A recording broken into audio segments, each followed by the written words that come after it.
So something that I predicted was going to happen has happened. Joe Biden's stimulus package has come out and it discriminates against men. In this video, I'm going to talk about how it discriminates against men in small business, but it discriminates against men in other ways too. But anyway, this of course is the stimulus package that I'm talking about. And what it does is it discriminates against male small business owners in the sense that the bill is going to give aid and assistance to small businesses that are struggling because of COVID, because they had to close down or they lost business. But not every small business qualifies equally. Gender plays a factor, and men are put towards the bottom of the list. Let's take a look. Okay, so here's the page of the bill. I linked the entire bill down below. It's page 338. And there's more in this bill, too, I'm going to get to. Something else to keep in mind when you hear this, think about how this can actually hurt women as well, just as much as men, and entire families. But anyway, the first section you can see Small Business Act, or other private nonprofit organizations, blah, blah, blah. Anyway, section 5 here. Eligible business. This is the businesses that qualify for the assistance and aid for COVID. The term eligible business means any small business concern with priority for small business concerns owned and controlled by women, as defined in Section 3N of the Small Business Act 15 blah blah blah. Small business concerns owned and controlled by veterans, as defined by Section blah blah blah, and socially and economically disadvantaged small business concerns, as defined by section blah blah blah of the Small Business Act. And what the blah blah blah basically ends up meaning is racial minorities, and disabled business. Now, believe me, with any government program, if you ever see the word priority, it basically means only.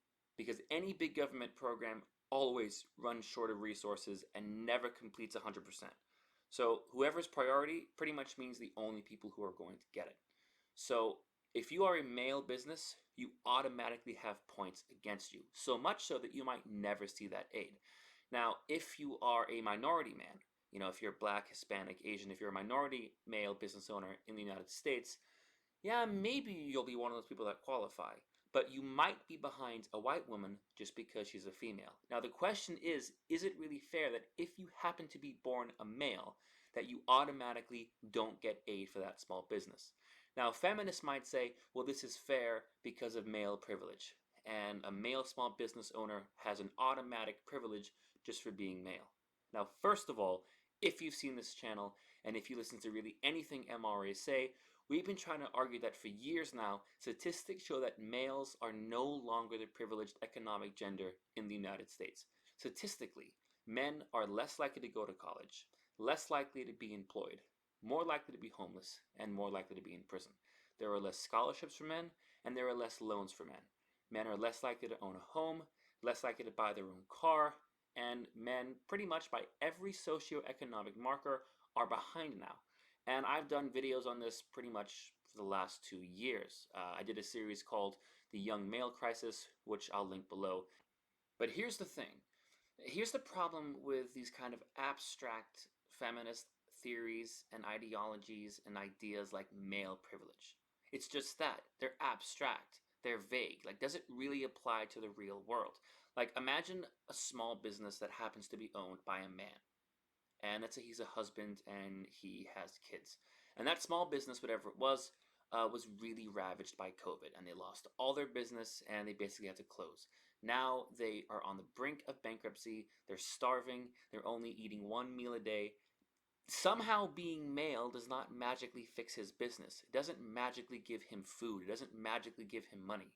Like, the idea that men have this automatic economic privilege, it just isn't captured by reality. That's not how the real world works, and that should be pretty obvious to anyone who lives in the real world.